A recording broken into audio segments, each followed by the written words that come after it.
Baru-baru ni, volume dagangan saham Malaysia semakin rendah dan indeks KLCI telah jatuh di bawah paras sokongan psikologi 1,500 mata untuk beberapa hari. Tapi, prestasi sektor teknologi macam biasa bertentangan dengan hala tuju keseluruhan pasaran. Masih menjadi sektor yang paling popular dengan momentum yang kuat. Berbalik kepada tahun lepas, melihat kepada prestasi 5 tahun syarikat teknologi, prestasi sangat padu. Earnings yang terus berkembang pada kadar yang tinggi, harga saham juga meningkat dengan ketara. Itulah sebabnya saham teknologi diklasifikasikan oleh pasaran sebagai saham pertumbuhan tinggi atau high growth stocks. Dalam pasaran yang terimpak dengan pandemik, fasa pertama pelan pemulihan negara telah memaksa kebanyakan industri tidak dapat beroperasi pada kapasiti yang penuh, terutamanya pembinaan, kewangan dan konsumer. Dalam keadaan ekonomi yang lembab macam ni, saham dengan ciri pertumbuhan tinggi pasti naturally menjadi pilihan para pelabur. Hari ini kita akan menganalisis 10 saham teknologi yang berkualiti dan berkembang pada kadar pertumbuhan tahunan berkompaun atau CAGR lebih daripada 20% untuk tempoh 5 tahun yang lepas. Assalamualaikum warahmatullahi ta'ala wabarakatuh. Anda bersama saya Syazni dalam channel Equilogy untuk segmen soal saham, di mana saya akan kongsikan dan berikan persepsi atau pandangan kami terhadap cerita-cerita di sebalik saham-saham Malaysia. Kalau anda belum subscribe channel kami, pastikan anda tekan butang subscribe dan juga butang loceng. Kalau anda belum join grup Telegram kami, tekan link untuk dapatkan perkongsian harian dan updates-updates dalam pasaran. Jom! Yang pertama, mari kita tengok kepada Vitrox, sebuah syarikat teknologi yang ditubuhkan pada tahun 2000 dan berpangkalan di Pulau Pinang dengan CAGR 5 tahun sebanyak 18.97%. Syarikat ini memberi tumpuan kepada penyelidikan dan pembangunan dalam membangunkan peralatan dan sistem Automated Machine Vision Inspection yang inovatif dan Electronic Chip Terbenam atau Chip Embedded untuk industri semiconductor dan electronics packaging.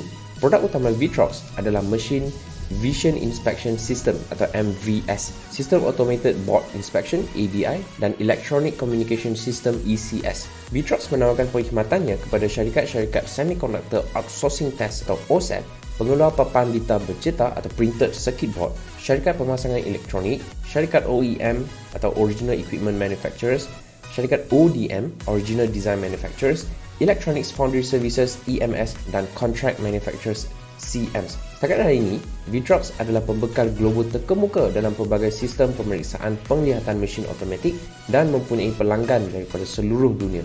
Pendapatan Vitrox meningkat daripada 44.3 juta pada financial year 2015 kepada 105.6 juta pada financial year 2020, terutamanya disebabkan oleh peningkatan trend industri 4.0 dan mendorong permintaan terhadap produk peralatan ujian automatik syarikat, sekaligus memacu pertumbuhan pendapatan syarikat tersebut. Pada Mei tahun ini, Vitrox telah membeli sebidang tanah bernilai 49 juta di Pulau Pinang untuk melaksanakan rancangan perkembangan 10 tahun syarikat itu yang akan siap sepenuhnya pada 2030.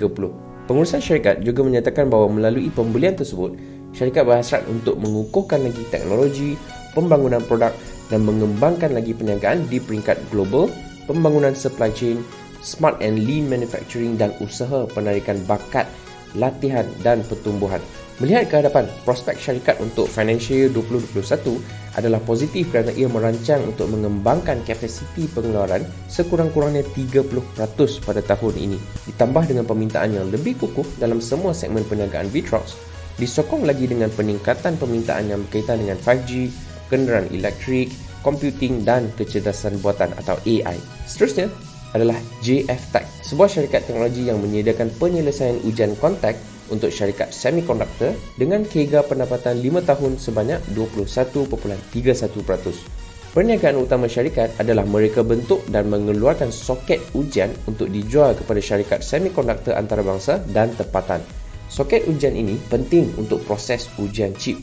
Produk syarikat ini dieksport ke pasaran utama di seluruh dunia, terutamanya seperti China, Amerika Syarikat, Thailand, Singapura, Filipina dan Kesatuan Eropah. Produk JF Tech diposisikan dalam pasaran dengan pendekatan kualiti tinggi dan volume rendah atau high quality low volume. Dengan halangan kemasukan pasaran yang tinggi, kita dapat lihat bahawa margin kasar produk GFTech setinggi 73%, menjadikannya syarikat teknologi yang mempunyai moat atau ciri yang mengukuhkan kualiti dan kedudukan syarikat. Pendapatan GFTech meningkat daripada 3.1 juta pada financial year 2015 kepada 8 juta pada financial year 2020.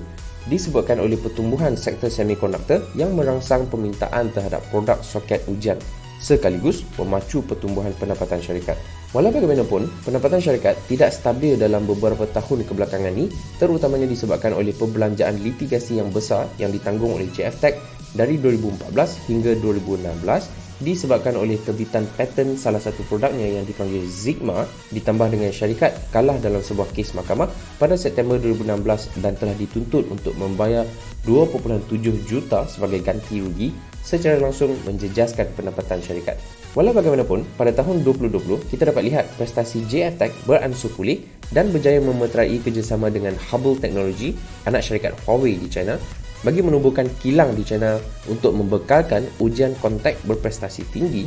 Pengurusan juga telah menunjukkan bahawa ia akan mengukuhkan hubungannya dengan Hubble Technology sebagai pelanggan utama dan rakan strategik agar GFTech dapat akses ke pasaran China. Di samping itu, GF Microtechnology, sebuah anak syarikat milik GFTech, telah memperoleh 6 paten baru untuk ciptaan berkaitan ujian litar bersepadu atau integrated circuit. Sehingga kini, GFM mempunyai 33 paten di negara yang berbeza, manakala 35 lagi masih dalam peringkat permohonan. Jadi, GFTech dipercayai akan mendapat perolehan yang tinggi dan peluang kerjasama dengan pemain dalam industri semikonduktor China pada masa akan datang melalui kerjasama dengan Huawei yang akan meningkatkan lagi keuntungan syarikat. Seterusnya adalah end-to-end yang mempunyai CAGR pendapatan sebanyak 23.67% selama 5 tahun yang lepas. Ditubuhkan pada tahun 2000, end-to-end adalah salah satu pembekal penyelesaian terbesar kepada pasaran modal di Asia. Perniagaan utama syarikat ini terlibat dalam sistem penyelesaian aplikasi pasaran modal serta perniagaan sistem rangkaian dan infrastruktur. Syarikat ini menyediakan pelbagai produk dan perkhidmatan kepada pasaran modal, dari penyediaan platform online trading system, web hosting kepada network management service. Di samping itu, syarikat ini beroperasi di 8 negara dan mempunyai lebih daripada 300 pelanggan, termasuk broker security dan investment bank. Pendapatan end-to-end kukuh sejak 5 tahun lepas, meningkat daripada 9.4 juta pada financial year 2015 kepada 27.1 juta pada financial year 2020. Didorong terutamanya oleh peningkatan hasil yuran transaksi dan pengambil alihan AFE Solution di Hong Kong pada financial 2017. AFE Solutions, sebuah syarikat pembekal data kewangan dan trading solution yang ditubuhkan pada tahun 1983, telah menyediakan platform real-time stock quotation yang cepat, tepat dan boleh dipercayai kepada industri kewangan Hong Kong. Perlu ditekankan bahawa baru-baru ini Hang Seng Holdings Limited menjadi pemegang saham utama terbaru end-to-end selepas membeli 132 juta saham daripada syarikat Jepun SBI dan anak syarikatnya Japan Next Co Limited. Anak syarikat Hang Seng Holdings Limited iaitu Hang Seng Electronics adalah 100% dimiliki oleh gegasi fintech China Alibaba Ant Group dan mempunyai penyedia software dan penyelesaian IT terkemuka yang berkhidmat kepada institusi kewangan, pengawasan kewangan dan industri lain di China. Ini dipercayai bahawa pada masa hadapan, end-to-end dapat bergantung pada kedudukan pasaran Hang Seng Electronics yang kukuh dan kelebihan daya saing Ant Group dalam sektor kewangan untuk mencapai sinergi dan mendapatkan lebih banyak peluang kerjasama. Syarikat yang seterusnya adalah JHM yang mempunyai perolehan dengan kadar pertumbuhan tahunan berkompaun 5 tahun sebanyak 27.08%. Ditubuhkan pada tahun 2005, JHM adalah pengeluar alat ganti mikroelektronik di Pulau Pinang.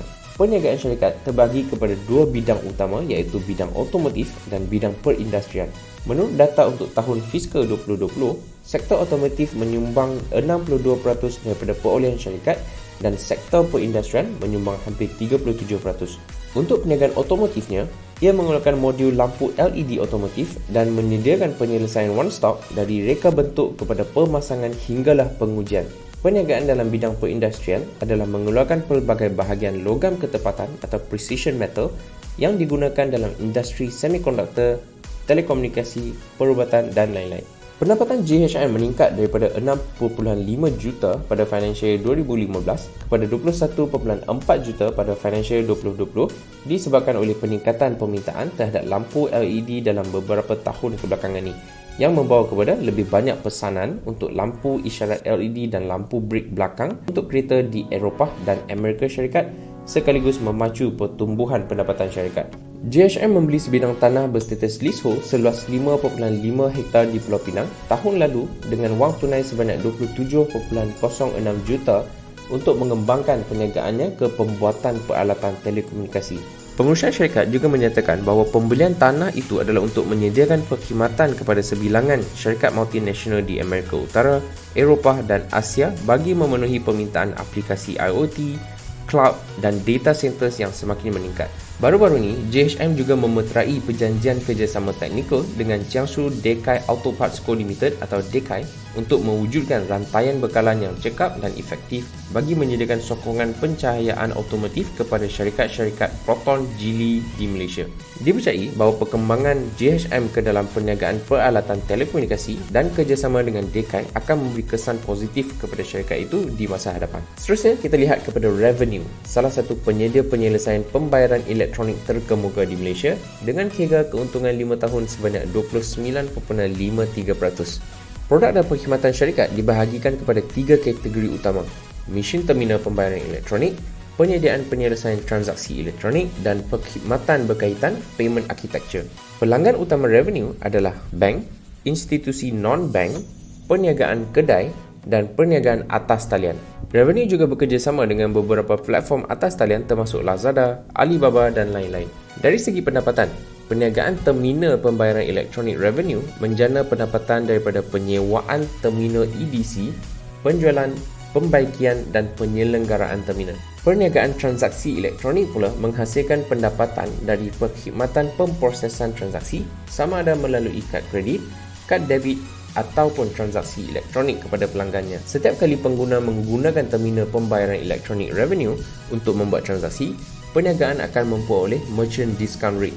Manakala pendapatan yang berkaitan dengan payment architecture pula datang daripada penyediaan payment gateway, keselamatan rangkaian pembayaran dan infrastruktur pembayaran untuk pelanggan, yang juga termasuk payment gateway untuk laman web e-commerce. Keuntungan Revenue sangat mengagumkan dalam 5 tahun yang lepas, daripada 2.1 juta pada financial year 2015 naik kepada 7.5 juta pada financial year 2020.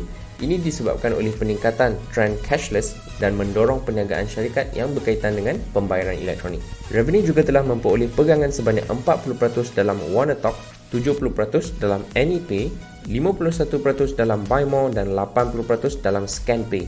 Syarikat berhasrat untuk mewujudkan ekosistem pembayaran yang menawarkan lebih banyak penyelesaian kepada peniaga dengan membuka ruang baru dalam segmen business to consumer atau B2C. Barisan Pengurusan Syarikat juga berkata mereka mempunyai kedudukan yang kuat dalam segmen B2B walau bagaimanapun mereka masih belum benar-benar memasuki segmen B2C. Ke hadapan, arah tuju baru syarikat Revenue adalah untuk kembangkan kekuatan kumpulannya dalam segmen B2C dan B2B2C. Seterusnya kita lihat kepada MyEG yang mempunyai CAGR pendapatan sebanyak 31.5% dalam tempoh 5 tahun yang lepas. Ditubuhkan pada tahun 2000, MyEG adalah sebuah syarikat monopoli yang menyediakan perkhidmatan kerajaan secara atas talian.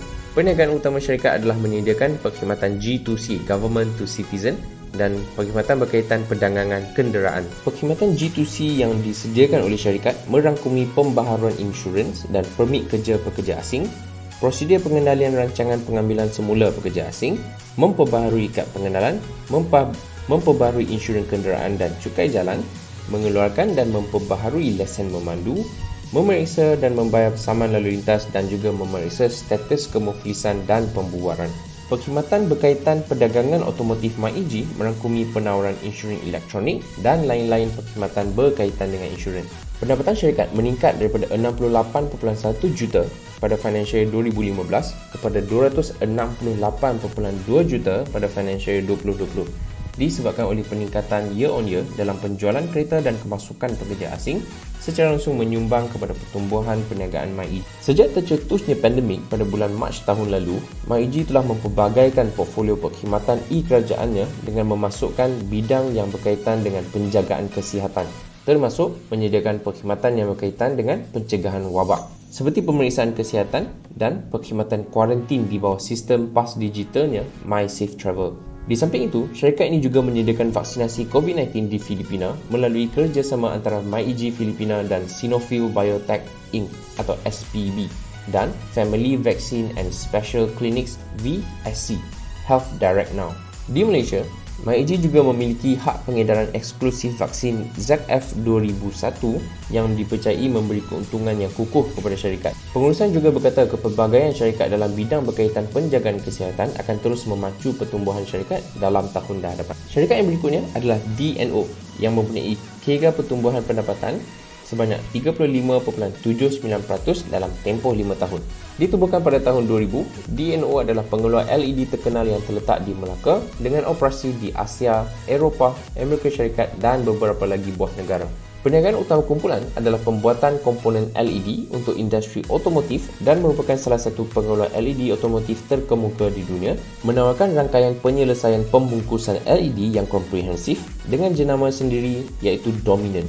Prestasi pendapatan DNO sangat mengagumkan, naik hampir 4 kali ganda dari 10.2 juta pada tahun kewangan 2015 kepada 49.7 juta pada tahun kewangan 2020, disebabkan oleh peningkatan bilangan pengeluar kereta yang menggunakan LED berwarna untuk lampu depan dan aplikasi lain dalam kenderaan, yang telah meningkatkan permintaan untuk LED sekaligus mendorong pertumbuhan jualan tahunan dan pendapatan syarikat yang stabil.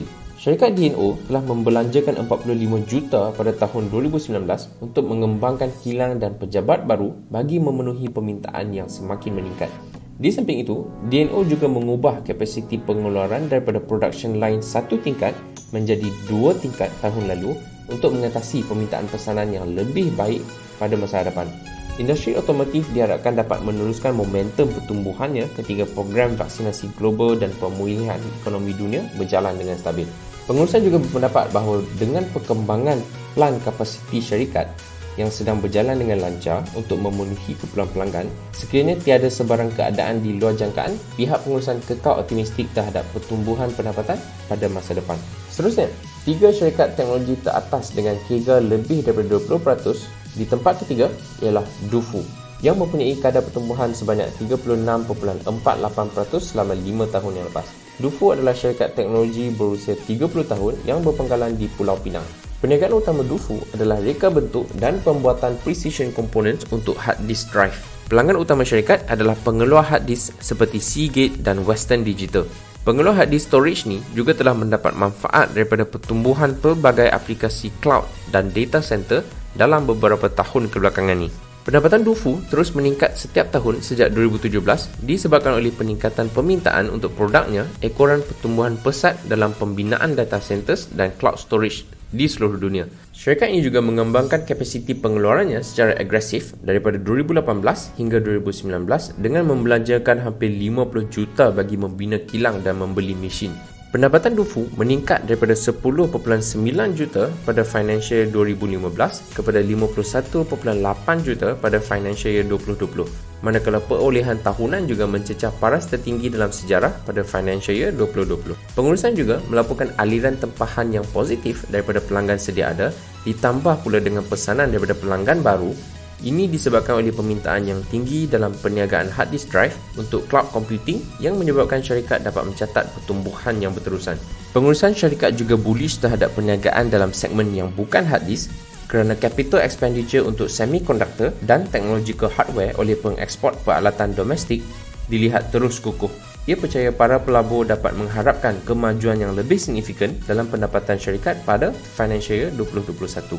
Di tempat kedua adalah Pentamaster yang mempunyai keuntungan dengan kira 42.76% selama 5 tahun. Pentamaster adalah sebuah syarikat teknologi yang terletak di Pulau Pinang. Perniagaan utamanya adalah merancang dan membuat peralatan ujian automatik, menyediakan penyelesaian otomasi industri dan sistem kawalan pintar.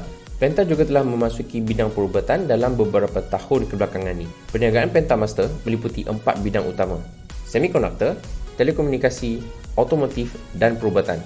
Perniagaan utamanya dalam Automated Test Equipment atau ATE berfokus kepada reka bentuk dan pembuatan mesin yang menguji wafer semiconductor.